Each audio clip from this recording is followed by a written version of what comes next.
Hey everybody, welcome back. I am the Strategy Professor, and this is going to be episode 3 of our legendary Orc campaign in Total War Warhammer.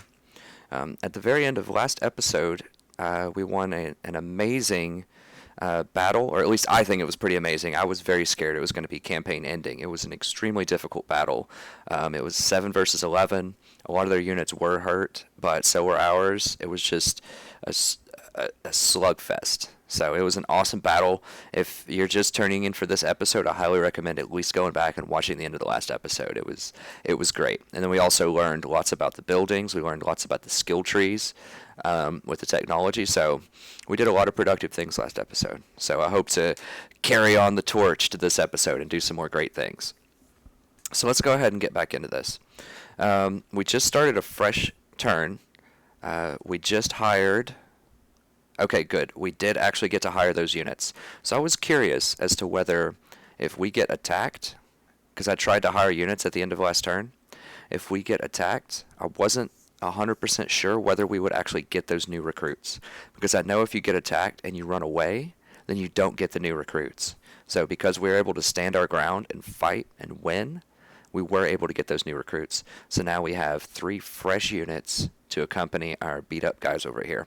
We also got a little bit more replenishment because we opted to eat the captives rather than taking the cash. So we actually did switch it up and do a different reward system at the end, which is nice. That's refreshing because with the dwarves, you always take the money with dwarves. But in this scenario, we were able to actually take it in a slightly different direction and get some better replenishment. So that was really cool.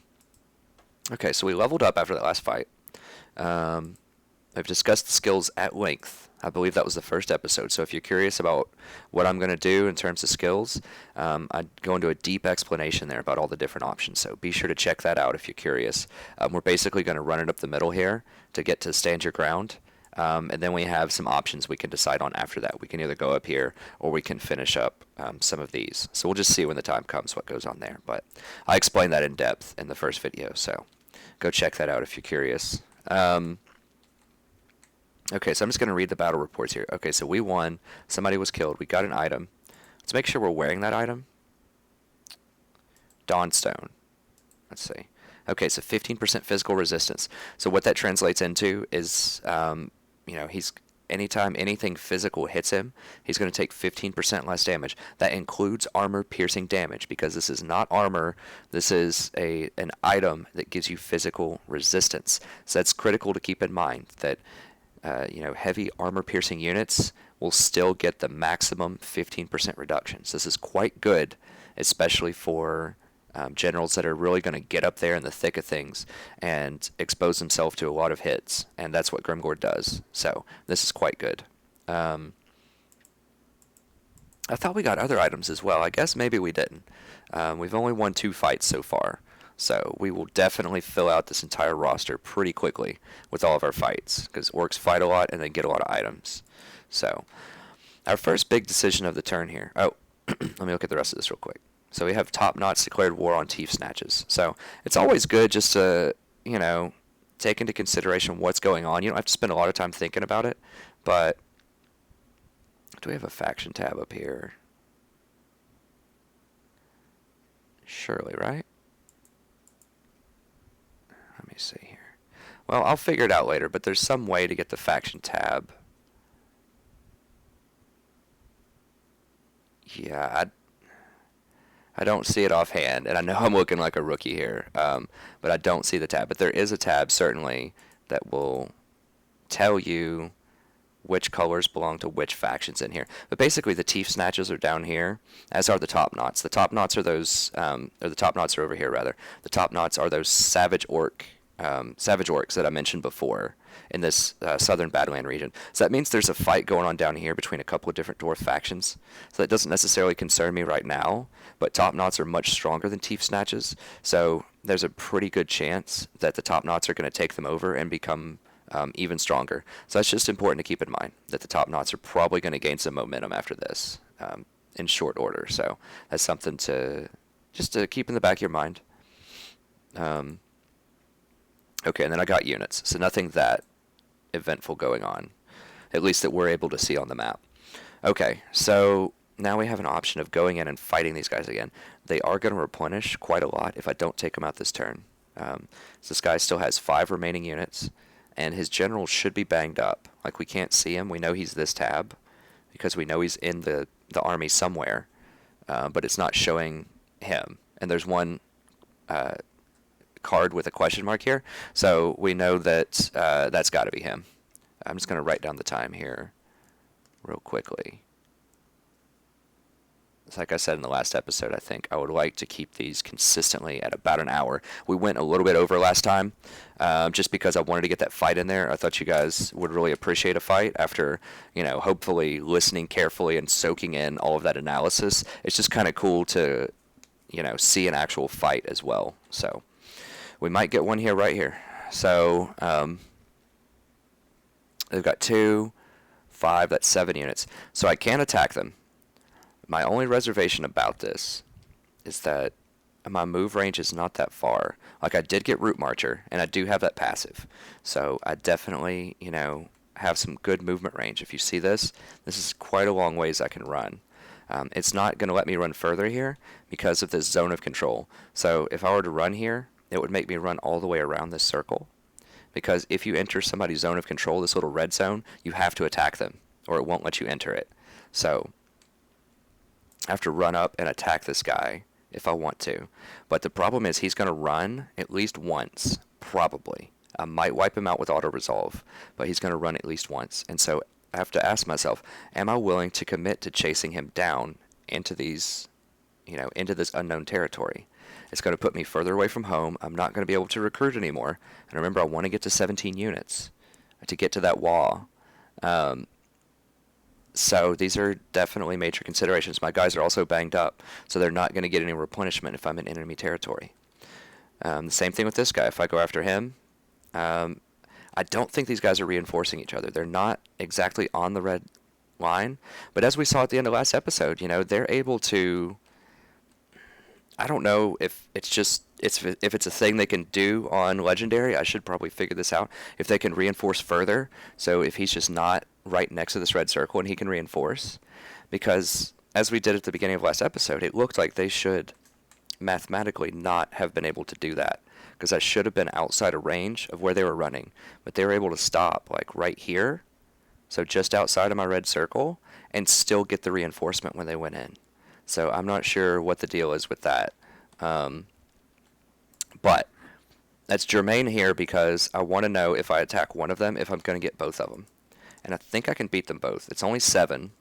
So it'd be 7 versus 10. So this time I would have the superior numbers. Last time I had 7 and they had 11. So it's risky in that, I might waste my time chasing them down. There could also be another army of Teef Snatches or whoever else out here. I don't have vision of this area. But you've got to take some risks early game, especially with the dwarves. And I just want to wipe these guys out before they can reform. If I'm able to kill them, then I think I should be able to take this town almost for free, because I believe these are their only 2 major armies. So they might be able to recruit one more lord or something, and they'll just have their skeleton crew of the garrison here. So I think if I beat them, then I'm almost guaranteed to be able to pick up this town in a turn or 2. And I can always hire a new lord and just keep buying units if I want to, so that I don't have to waste the recruitment slots this turn if I move outside of this territory, which is something that I might consider. But all this boils down to, I think I'm going to fight him. And the question is, who do I attack? I'm thinking this guy's just closer, so I think I'm going to go for him first. And he's also weaker, so I think there's a higher probability that I can just outright kill him with an auto-resolve. Whereas this guy, I might be able to kill him with an auto-resolve, but he's much more likely to be able to run. So let's start off with this guy and just see what happens. Always make sure before you move that you don't have a stance on if you want to attack. I accidentally did this in the dwarf campaign, I think, where I had it on march from the previous turn, and then I accidentally pressed march to go try to attack somebody, or to move somewhere. I don't remember the exact scenario, but I wasn't able to attack the unit, and I also wasn't able to recruit in my own territory after I marched. So always make sure that you don't have a stance if you want to attack, and if you want to be able to recruit at the end of the turn. So we don't have a stance, we're going to go ahead and attack. Okay, so he is running, as expected. So I am going to have to chase him. And he is fortunately still in range. If he runs again, I'm not going to be able to chase him again. So he's kind of luring me out here to waste my time, which is bad. But I also don't want him to mass up and get stronger. So we've just got to run him down, I think. Okay, so the question is, do I auto-resolve this or not? I think if you auto-resolve and you have very strong numbers, that they will be less likely to run again. Whereas if you manual resolve, I believe they are more likely to be able to run. So we saw if you watch the Dwarven campaign, and sorry, if you're annoyed that I'm always referencing that campaign, I'm not trying to make the hard sell. Once again, I'm just reiterating things that happened in that campaign that we can learn from and apply to this campaign as well. So I'm just referencing some of my own experiences through content that's already on the YouTube channel, so that you guys, if you're curious about how that works, or you just want to see more of how that scenario unfolds, if it's kind of a weird scenario, you can always go check that out with the other campaign.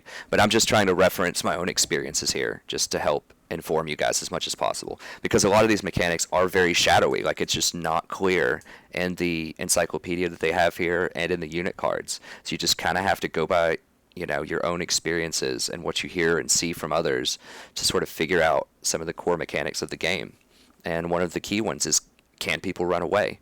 And in the Dwarf campaign, I tried to, on the very first turn, I manual resolved, won the battle, they run away.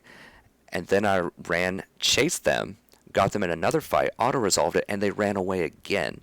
So they were able to actually run away twice. And this could never happen in Attila. Total War Attila. It was 2 fights and you're out. You got 1 run, that was it. There was no scenario where you got an extra run.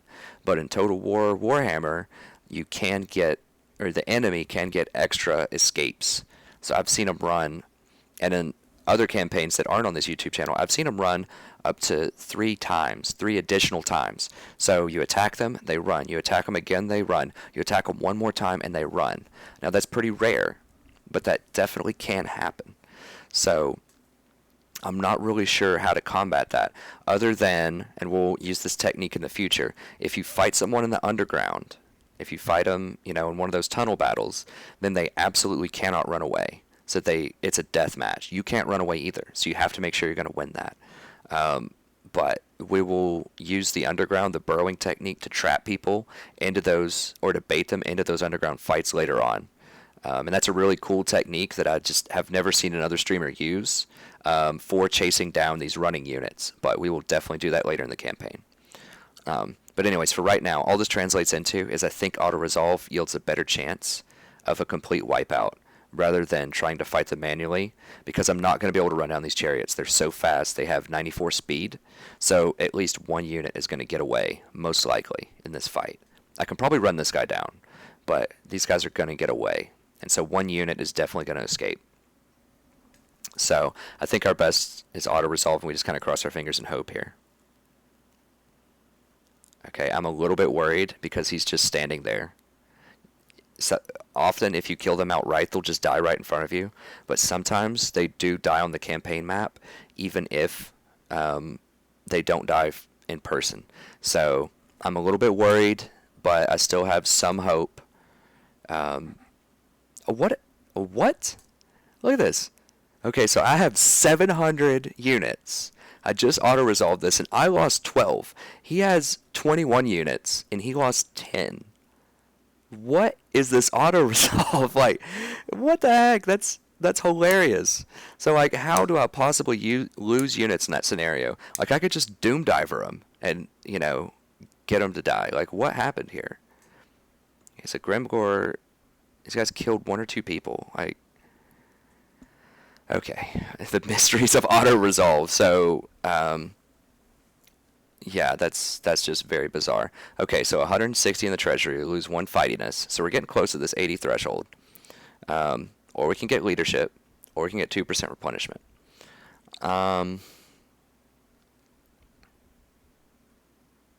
I don't know if this replenishment actually works if you're not in your own territory. So I know that in Attila, if you took things that gave you extra replenishment and you were in enemy territory. So if you took the take on hostages or whatever it was that would give you replenishment, that actually didn't work in your own territory, or if you were in enemy territory, and it didn't work if the Huns were in your territory because they stop replenishment.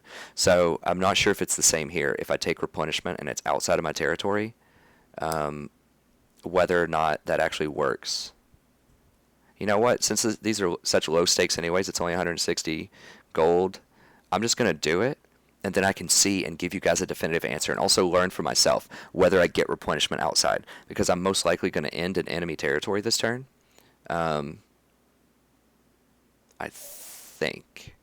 There's a chance that I may not, but either way, I'm just going to do that just as kind of an experiment here. Okay, so we did actually kill him.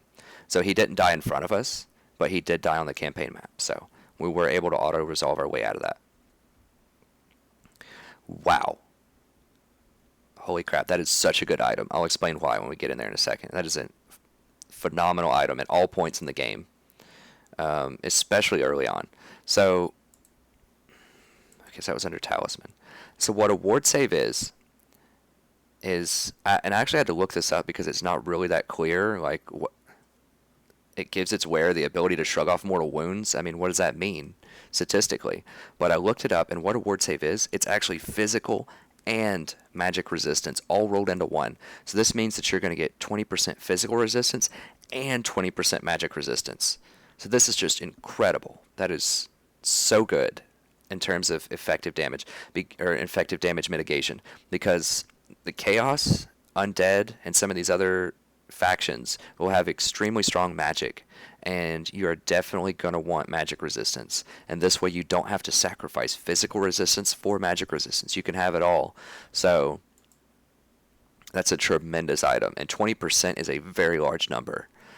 You saw we just had something that I thought was pretty good, and it was just 15% only physical. This is physical and magic, 20% on both. That's like getting 40% mitigation. I mean, that's almost like 2 or 3 items rolled into one. Like, I've never even seen that in my 90 turn orc campaign. I've never seen an item that good. Like, you can get, I got a 15% ward save, and I just thought that was ridiculous. But 20%, that's on another level. Like, that's really, really good. Okay, so let's go ahead and do our skills. Ard boys. So, pretty self-explanatory. We want lots of hit. Well, self-explanatory in the sense that I explained it over the course of 30 minutes or so, 1 or 2 videos ago. Okay, so what do I want to do now? Okay, so just looking, this is key to notice right now. I do not have a yellow bar. There's no replenishment. It's not replenishing because it's in foreign territory. So we just learned, even if you take that eating option, so if you eat the captives in foreign territory, you are not going to get that replenishment. So keep that in mind, guys. I didn't know that myself. I just learned that. So you will not get the replenishment if you're in enemy territory and you choose to eat the captives. So never eat the captives in enemy territory. It's a complete waste. So only do that in your own territory. Okay, so we all learned something here. It's low stakes. It's not going to impact our campaign too much. But now we learned that, and we can make much better informed decisions down the line because of that. So what are my options now? So we've got a little bit of a visual here. There's no other armies coming in. This is good. So that means we can get a little more aggressive in posturing for this because we're not going to get flanked, or we're less likely to get flanked. So we can't attack this guy, unfortunately, so we can't do a follow-up attack. He was very clever and ran outside of range. But let's see what we can do with run.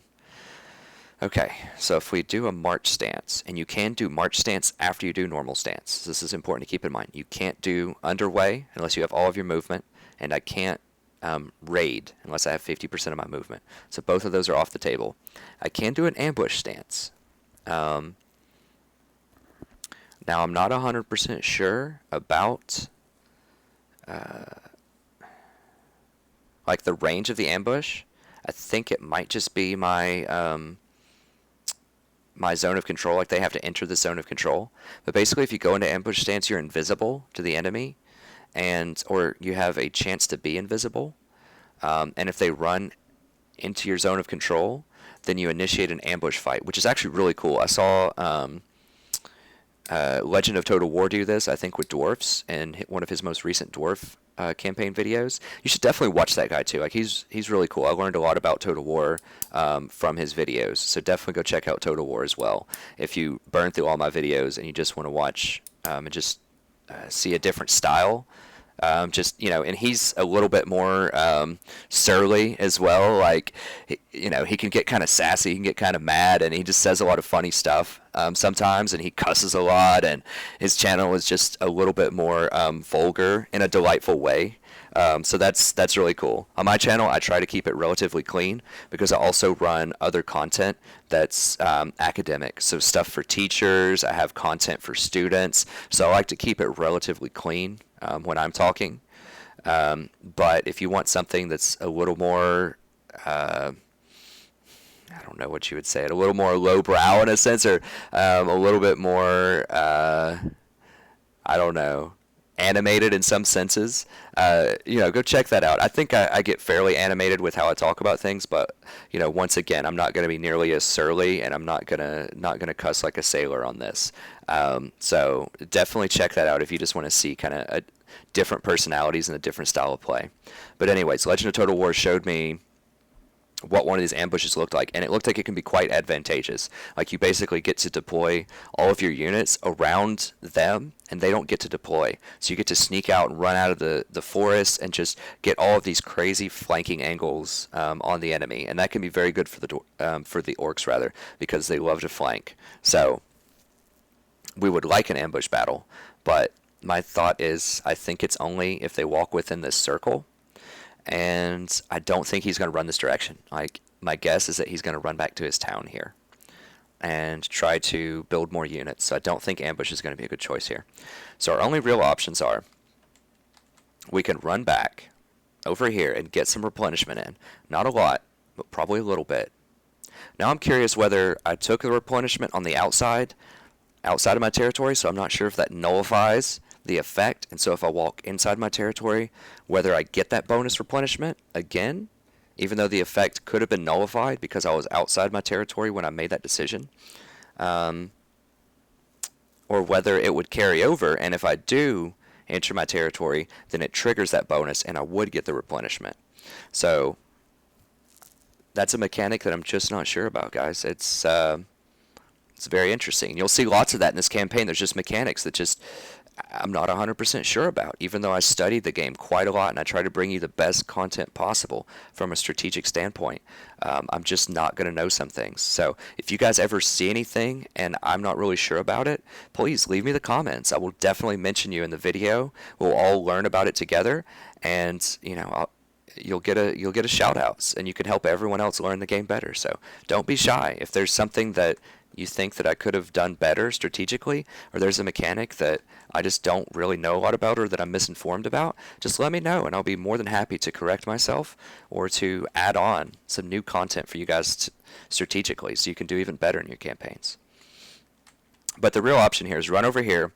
I'm going to lose ground. Like, I'm going to be further away from my objective, which is to take Iron Rock, but I'm going to get replenishment, and it's going to be safer. So if I run up here, the other option is run up and cut this guy off, so that he can't run back to his town, or at least it's going to be harder for him to run back to his town.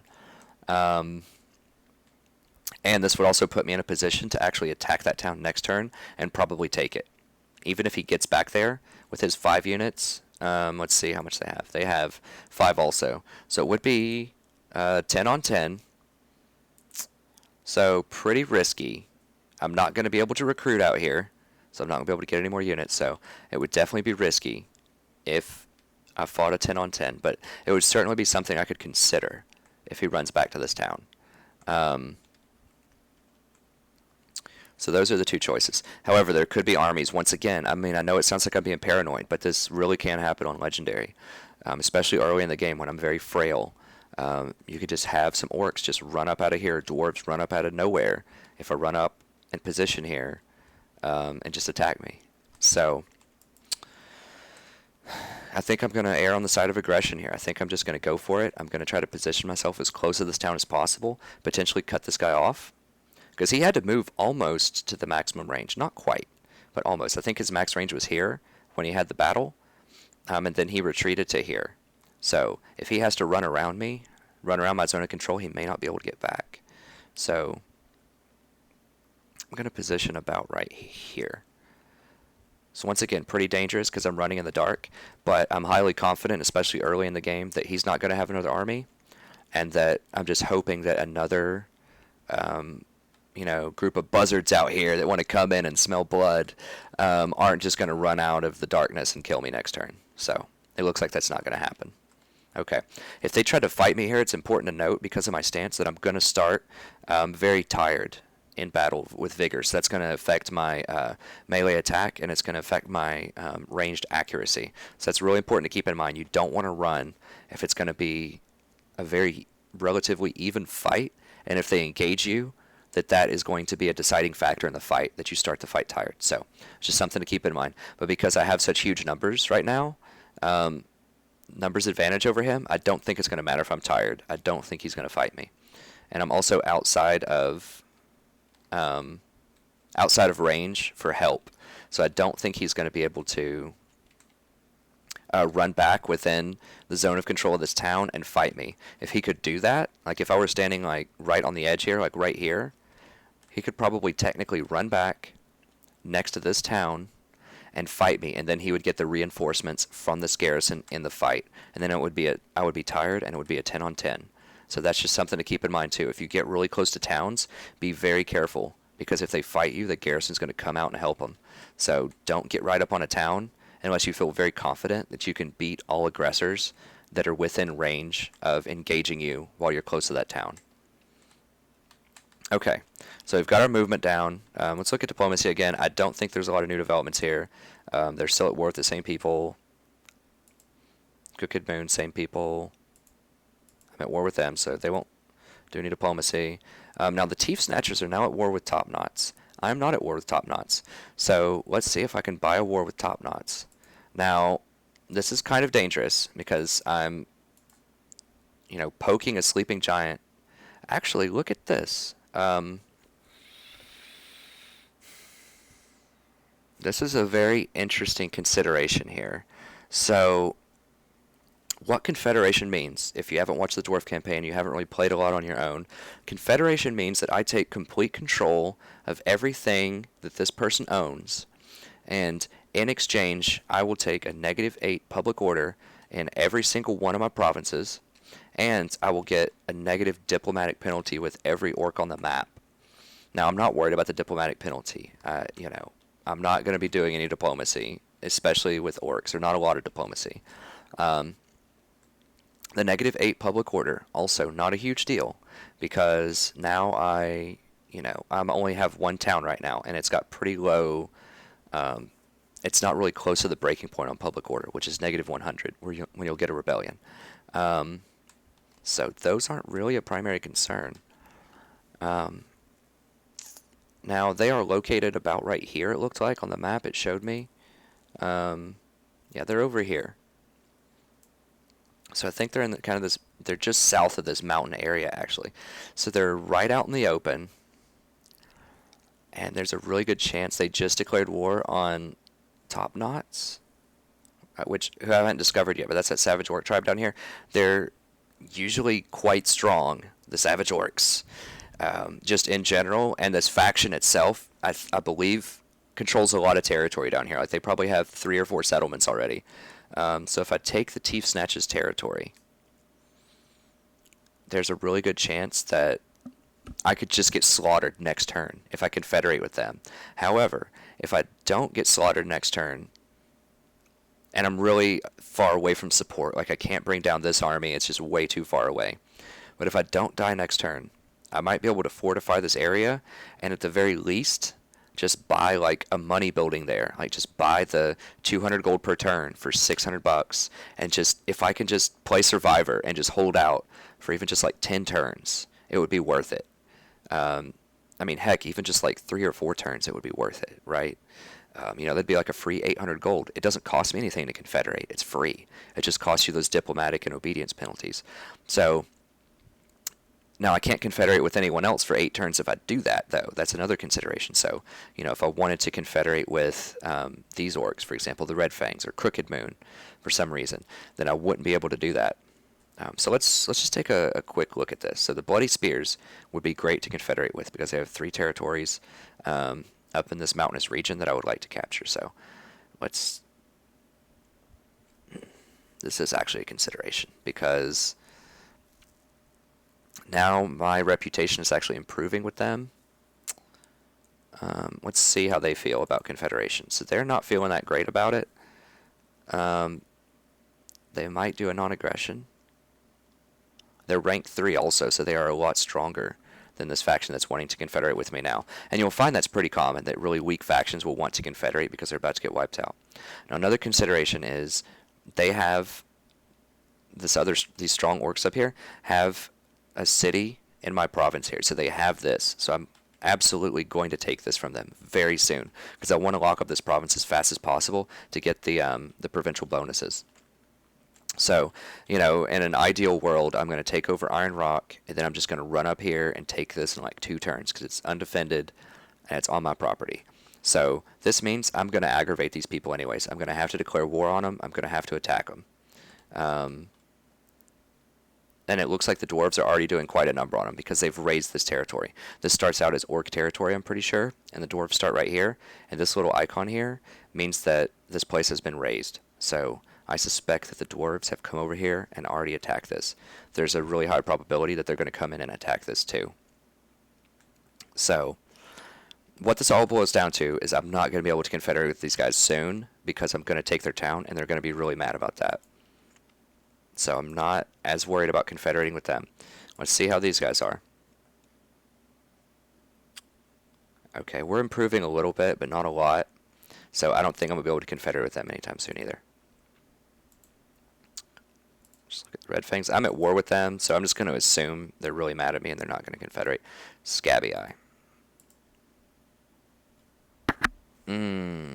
Okay, so this is interesting to consider now because I'm deteriorating. Why am I deteriorating? I don't know. There's no negative modifiers there, so I'm not sure why I'm deteriorating. But they could potentially be a more reliable ally. How are they looking on the map? So they just have this one territory, and they're rank 47, which leads me to believe that they don't really have an army, per se, because I only have 1 province, and I just have a 10-stack army, and I'm ranked 26. So that means they almost certainly have less than I do. So they just have 1 town. I imagine they have just kind of a skeleton crew army here. They're at war with the dwarves, so there's a high probability that the dwarves could just take them out pretty soon. However, they are warming up to the idea of a confederation, but it doesn't look like it's going to happen anytime in the near future. So, and they're arguably very similarly weak to these guys. Actually, it tells you the settlements, so they do own 3 settlements. I just can't see them all. And the Teeth Snatches actually own 3 settlements as well. So they just don't have armies, but they have settlements. So once again, the reason I'm considering this is if you take a confederation, then you're not going to be able to confederate again for 8 turns, and you're also going to anger all of the other orc factions on the entire map. So this means that confederation just might be off the table with these 2 other factions if I confederate with the Teeth Snatches. So I really have to choose. Do I go for the Teeth Snatches right now? It just potentially put myself at a high risk of dying to these hostile savage orcs down here and just waste my confederation and just anger all these people for no reason, potentially? Or do I wait and try to be a little bit more strategic, take a more conservative approach and just let these guys die, just maybe declare war on these guys with the Teeth Snatches. Maybe they give me $500 to go to war with these guys with them, and just save the confederation for Scabby Eye or the Bloody Spears. But this may never come. We just don't know. The dwarves could wipe them out. They could get mad at me for some other reason. These guys are certainly going to get mad at me because I'm taking this town. So this is a lot less of a guarantee, but each one of these seems a little bit more secure also than the Teeth Snatches. These guys are in a very precarious situation. They're completely surrounded, particularly by a very strong early game enemy. So this is a very, very important strategic choice. And that's what I love about this game. Like, they added Confederation to this. That's amazing. That didn't exist in Attila, but it's not overpowered. As you can see, there's lots of drawbacks to what I might do here, but it's balanced. It's a fantastic strategic choice you can make that has lots of pros and lots of cons with your decision. So fantastic game design. A plus on this creative assembly. This is awesome. So what am I going to do here? Well, it might also come down to, do I want to fight Savage Orcs or do I want to fight Dwarves? And the answer to that is absolutely Savage Orcs early game. These Dwarves are going to wear me out, particularly before I get Trolls. So I think I'm going to go for the Confederation with these guys. Even though I might get wiped out, like I said, if I can just play Survivor and just hold up and just put up money buildings, even that will be a huge boon early game. So let's go ahead and see what we can do here. So I've got moderate. Let's see if they will pay me. They have a very weak economy, but let's just see if we can get a little cash out of this. As I explained in the Dwarf campaign, it doesn't hurt to try. Like, it does not hurt your diplomacy with these guys. If you ask them for more money than they're willing to pay, you can always go back and ask for less. So it doesn't make them less likely to assent to whatever you're asking them if you make multiple requests. So don't be afraid to just ask for a little bit of extra money. I mean, why not? You don't have anything to lose. So I'm just going to ask for $100 here and just see if they'll do that to confederate with me. Okay, so they're not going to do it. It actually said low probability. But let's just try. No money on the table, just do it. Okay, so no. So now let me think about this. I have 8,000 gold. That's not a lot of gold, especially with only 1,300 per turn. I probably want to hire a new lord here soon, just so I can recruit and cover more ground. Remember, every lord, extra lord that you get as the orcs also is a potential extra wall. So you're not just getting one army, you're potentially getting two armies. So the dwarfs expand in influence and army power multiplicatively. So the more armies that you get, the more walls you can get, the more territories you can control, the more money you get, the more armies you can afford to pay for, the more walls you can get. So you guys can kind of see that line of reasoning there. So you really want to get multiple armies going and get them up to 17 units as fast as possible, even if you have to fill it out with trash like goblins or potentially wolf riders. Wolf riders are more useful than goblins, but anyways, even if you fill them out with low tier units. So I can't afford to give that much money. But I might be able to offer a little bit of money for that confederation, just because, once again, if I can secure that, since he has 3 settlements, I can just, in a worst case scenario, stick 3 money buildings in there and just put a lord and like a skeleton crew army and just try to play Survivor and just get more money. So I think it's reasonable to pay a little bit of cash. So I think I'm willing to pay up to, I'm about to loot this, hopefully. So I'm going to get a little bit of influx of cash. I'm about to finish this gold mine here in a couple of turns. That's going to give me 500 more per turn. So just off the top of my head, I think I can afford about 2,000. So I'm willing to pay up to $2,000 to get this confederation, because I think I will be able to build money buildings and actually earn money off of this. That's my hope. So I mean, this kind of stuff can be campaign ending too. Not all campaigns end on the battlefield. If you mismanage money or you don't take advantage of every situation. So if I wasn't even thinking of diplomacy here and I never confederated and I never got any extra money for war, I might not be able to afford the troops to win some of these battles that I'm going to need to win. Because it's really hard, guys, as you've seen in my previous battles. Like, the AI just gets insane bonuses, and you really have to have every advantage that you can. And a lot of times that can mean money. From diplomacy, from buildings, from shrewd planning, that can all impact your fight on the battlefield. So this is not just a throwaway, goofy thing that the strategy professor is wasting 10 or 15 minutes on or whatever here. Like, this is a very, very serious consideration that can potentially make or break this campaign.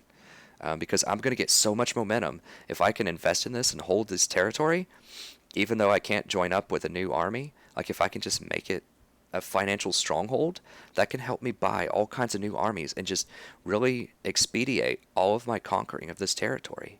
So this is a very, very important decision. So let's offer them payment here. Let's offer them 300 and see how they feel about that. Now, it's important to keep in mind that even though they're joining my faction, I don't get their bank account. So I can't just give them $8,000 to confederate and now they join my faction, and so I get those $8,000 back. You can't exploit it in that way. Like the money just disappears into the aether. So whatever money I give them here is gone for good. I'll get their buildings. I might make money off of that.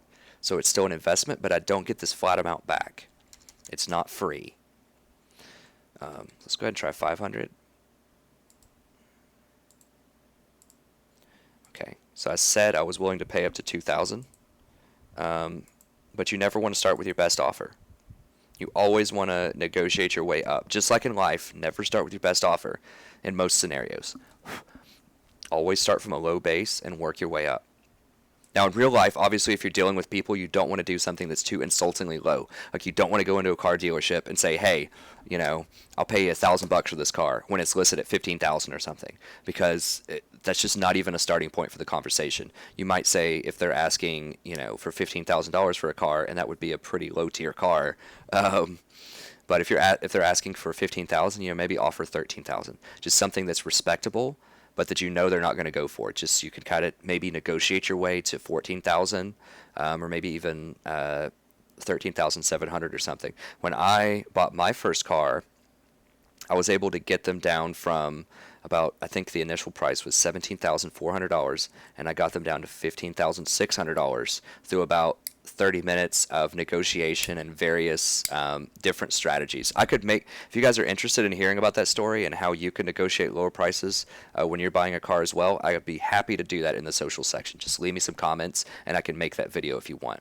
But the bottom line here is you want to start from a low base, work your way up. It doesn't have any consequences. You're not going to insult them if you start with a really low number.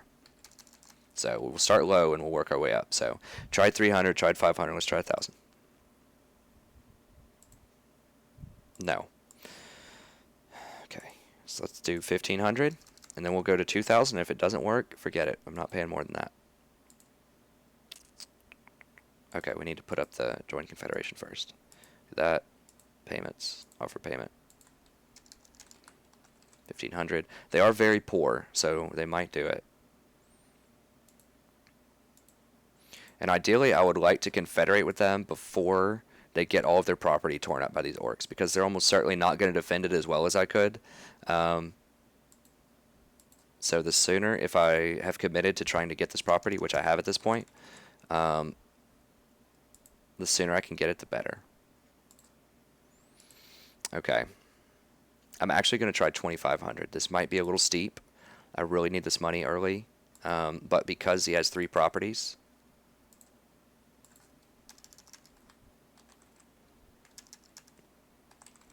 then I'm very interested in getting this property before the other orcs tear it up. Okay, 1,500, he took it.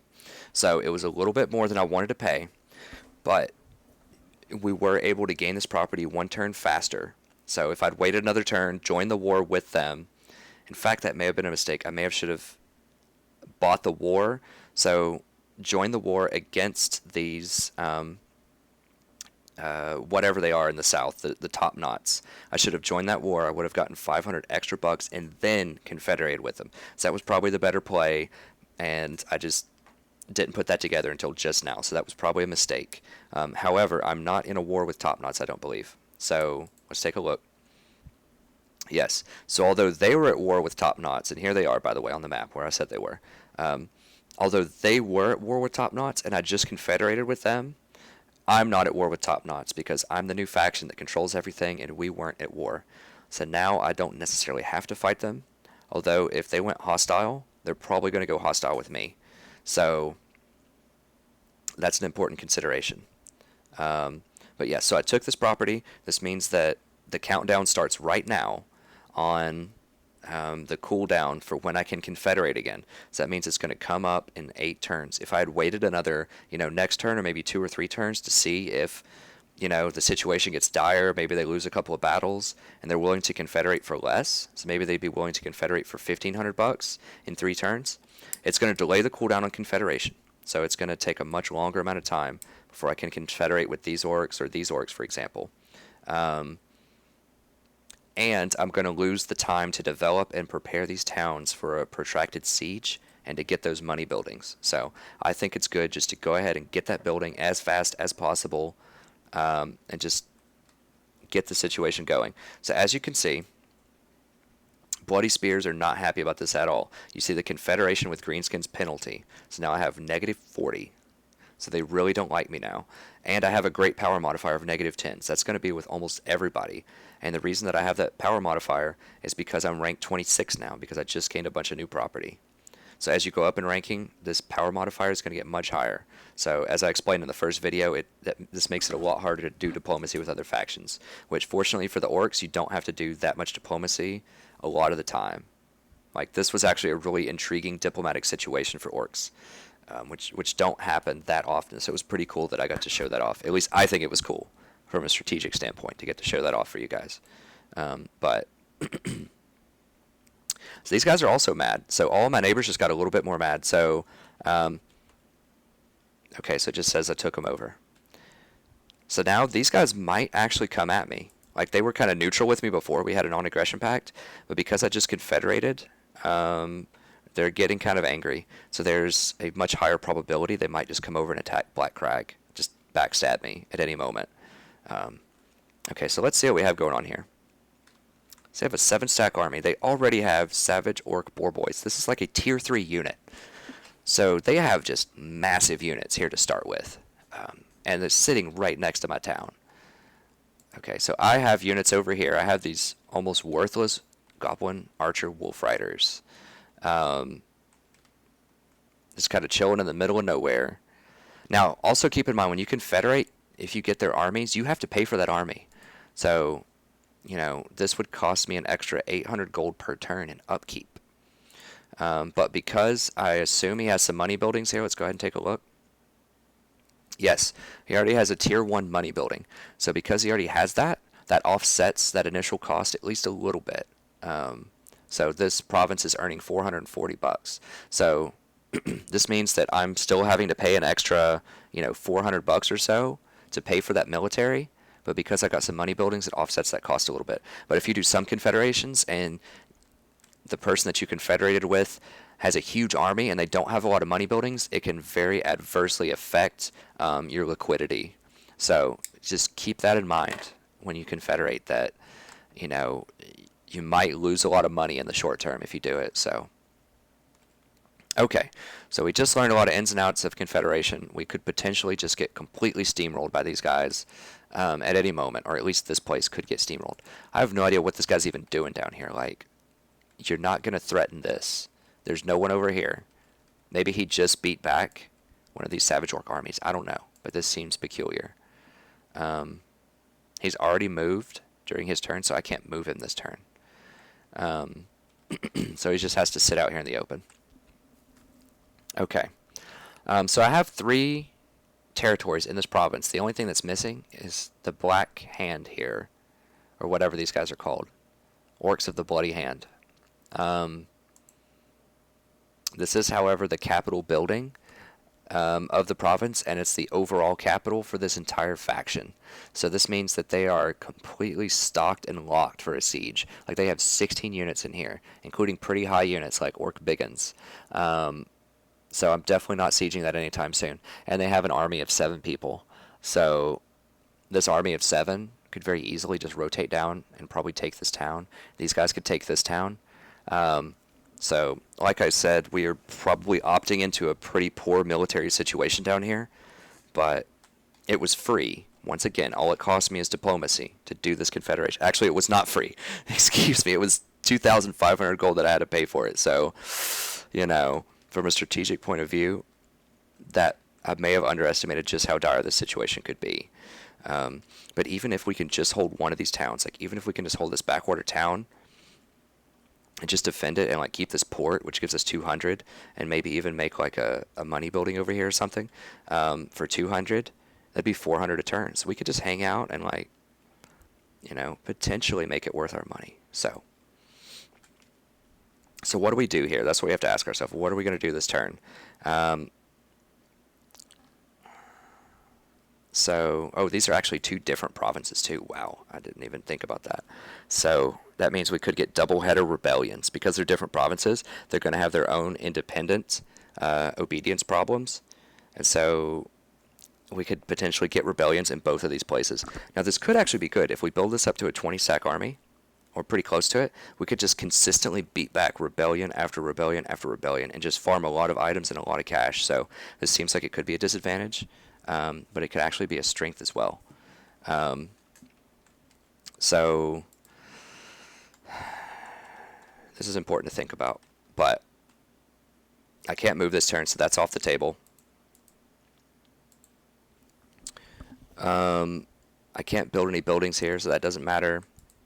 And over here, I also can't build any buildings. I could upgrade this to tier 2, but because it's in such a dangerous position, I don't think I want to do that. And because this guy ran, he has this march stance, I can't hire any new units. So we're just kind of stuck with what we get. So we'll just see what happens over the next turn or two.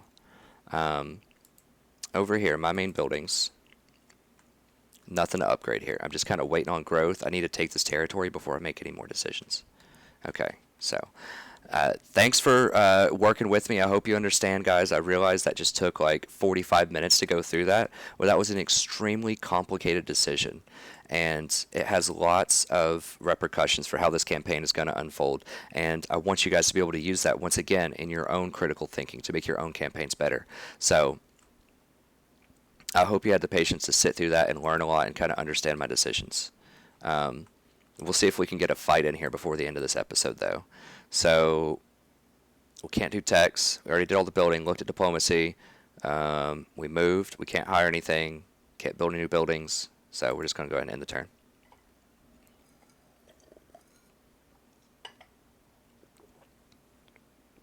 Okay, so they're running around me, and they got back home.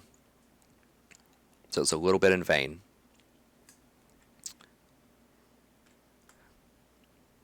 Okay, I realize that.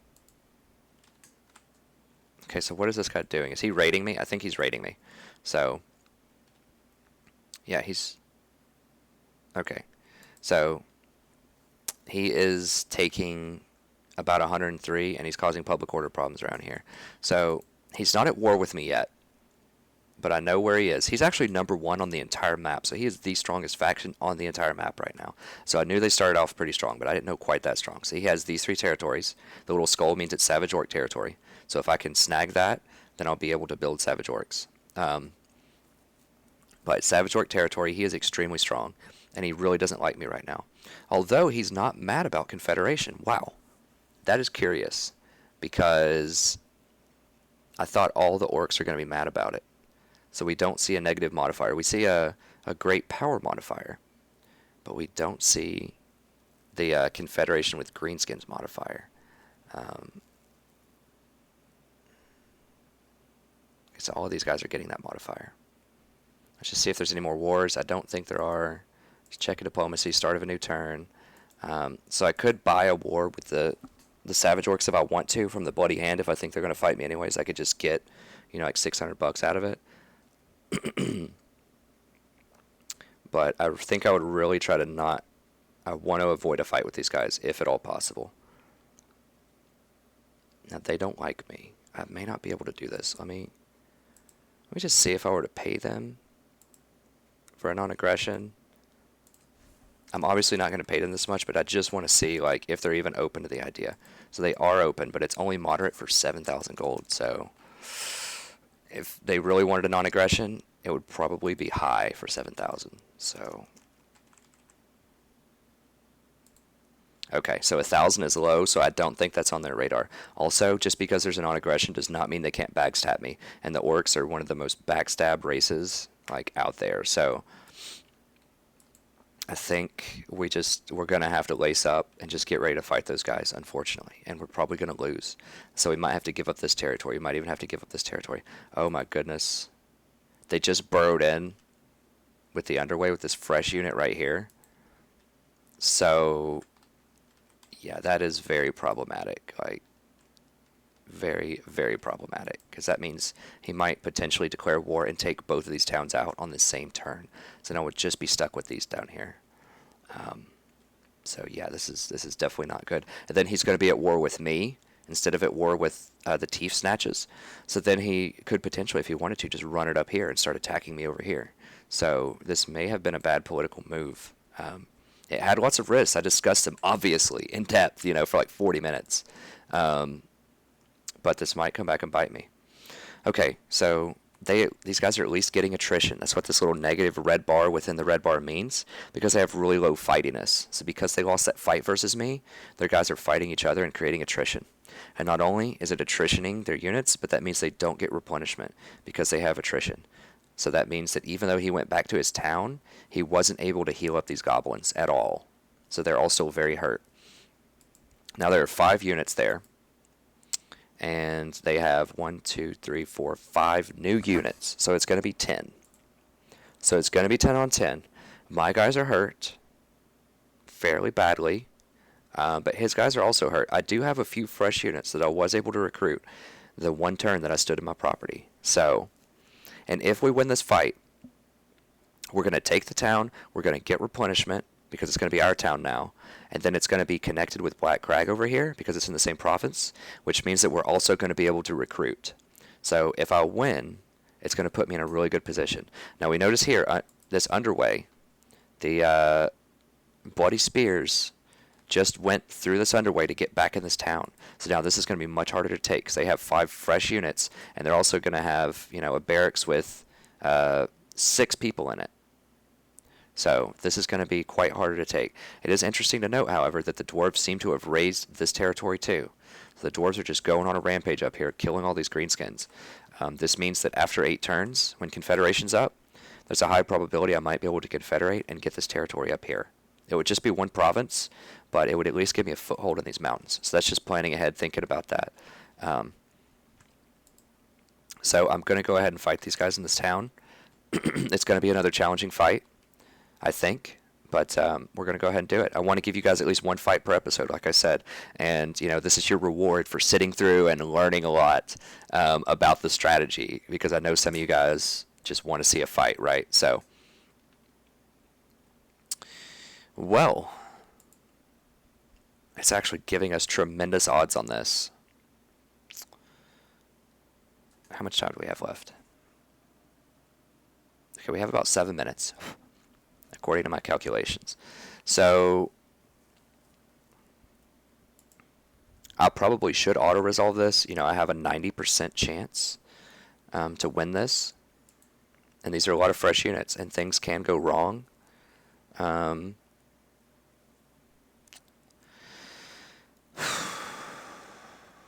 In fact, I think I'm just going to have to auto-resolve this, guys. I know I want to give you this fight, but the problem is there's just so many raw units there. Like, they have 10 units. Yes, some of them are hurt, but some of them aren't. And as we saw with the last fight, these goblins were going toe-to-toe with Grimgor and really hurting him quite a lot. And, if I'm going to be taking this territory right here, or this territory, then I'm going to need my guys to be as strong as possible. So these guys are giving me very, very highly favorable odds. They're giving me 90, 95%, and I don't think I deserve that. Like, I feel like if I actually fought this in the battle, I would get less than a 10-to-1 advantage. Even if I got 5-to-1.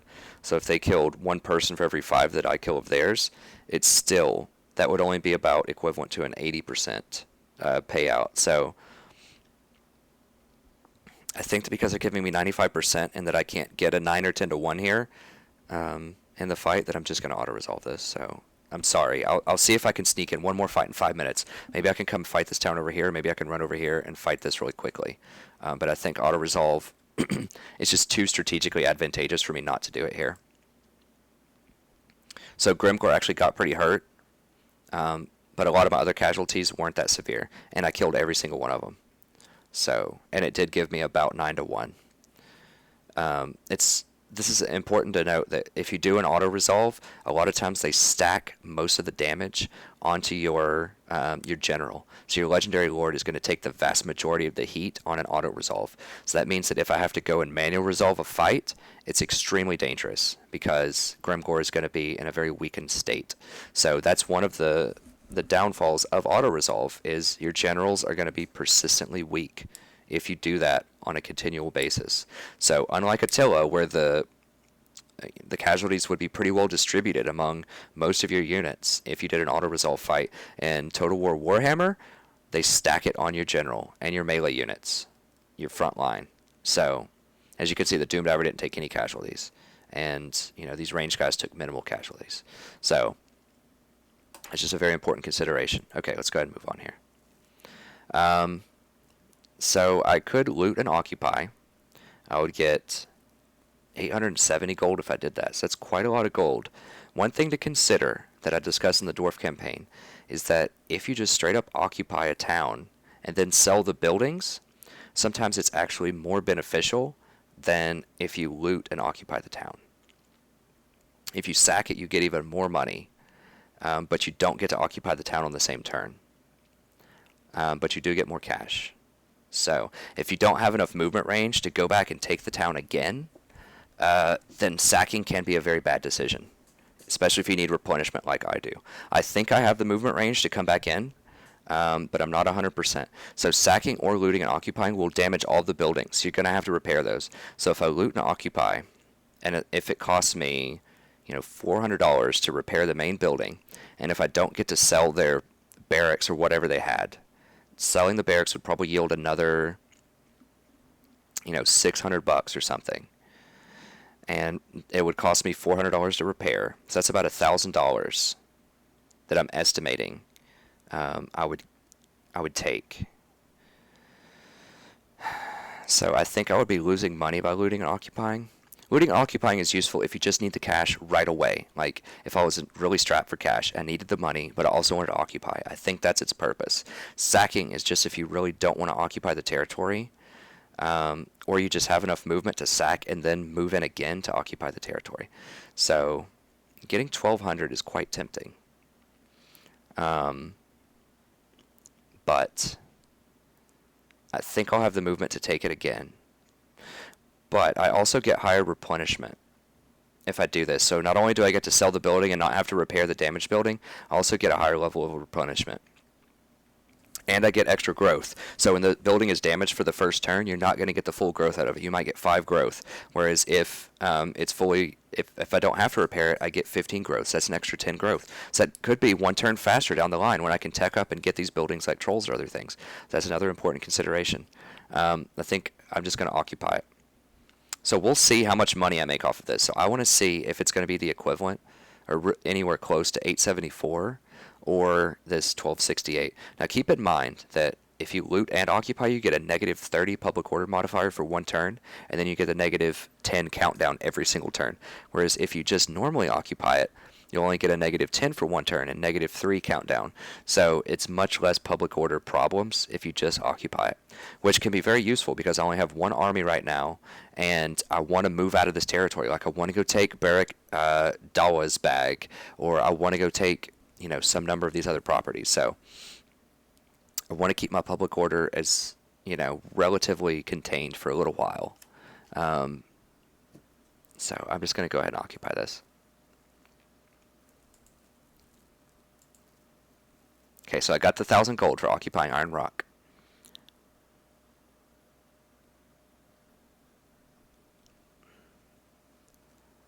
Okay.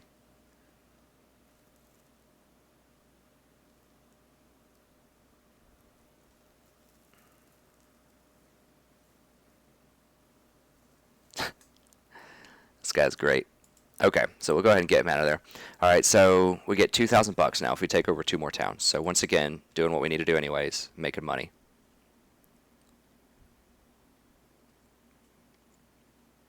Ooh.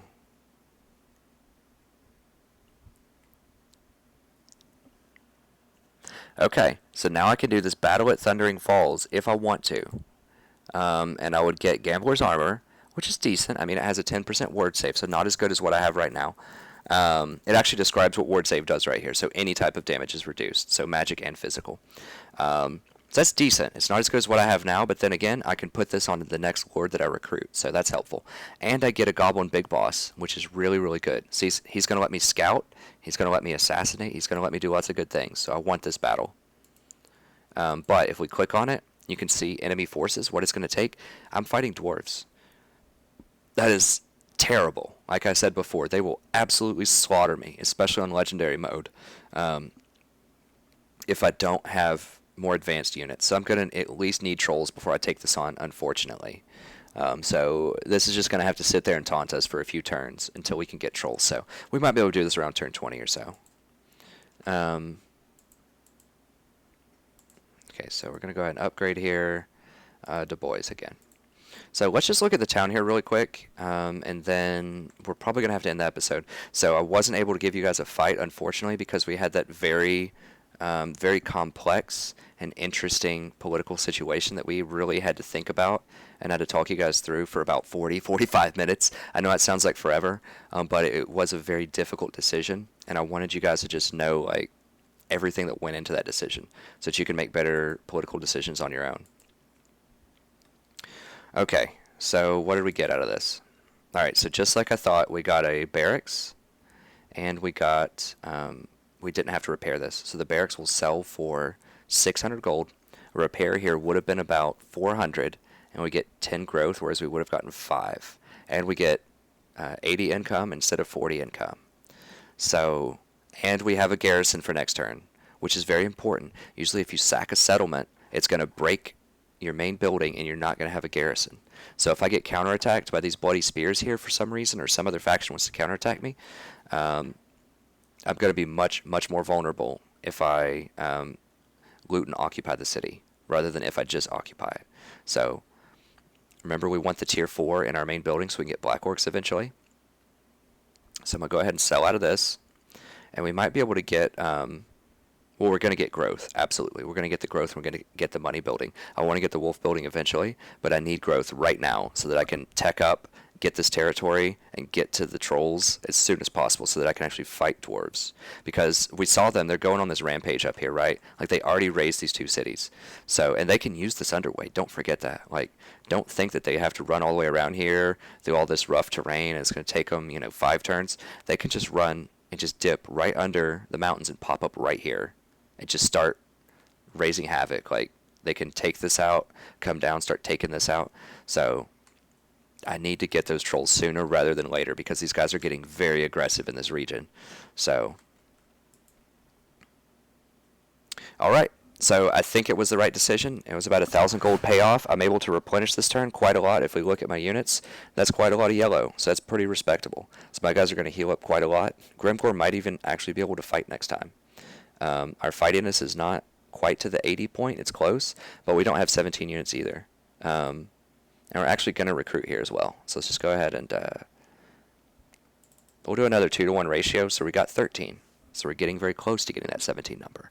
But because we were able to just occupy it, we're able to recruit, people were able to heal up.